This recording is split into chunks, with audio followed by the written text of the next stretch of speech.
mini poultry na ito guys ay ginawa lang namin. Ito, tingnan nyo. Ito yung lagayan ng mga vitamins at saka medicine. Dadaloy po yan doon. Tingnan nyo dito sa loob guys.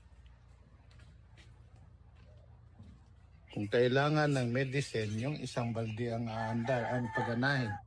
Tapos, kung vitamins naman, isara yung isa, yun namang isang vitamins na balde, siya namang dadaloy dito sa painuman. Ayan. May electric fan din yan. Ayan. Kikita niyo yan. Ayan. May mga ilaw na siya. Bukas, meron ng mga sisiw to guys. Ayan o. Okay. Yung electric fan, tingnan, malaki rin yan. Malakas, mayroon siyang regulator. Pwedeng pahinaan. Pwede rin mabilis, malakas. Yan. Tsaka ang kagandahan dito guys, walang amoy ito. Walang amoy. Alam mo kung bakit? Kapag malaki na sila, wala na yung karton. Didiretso na po yan.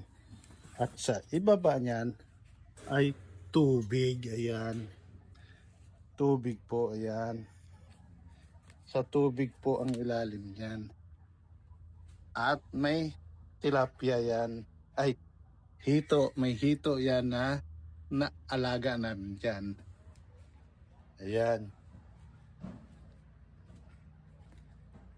Tayo guys, yan. Tubig po yan sa ilalim. Ayan, tubig. Yan. Tingnan nyo sa loob uli. Ito na yan. Lalagyan na lang ng mga takip na tolda kasi ang mga sisiw, mahina pa yan sa lamig.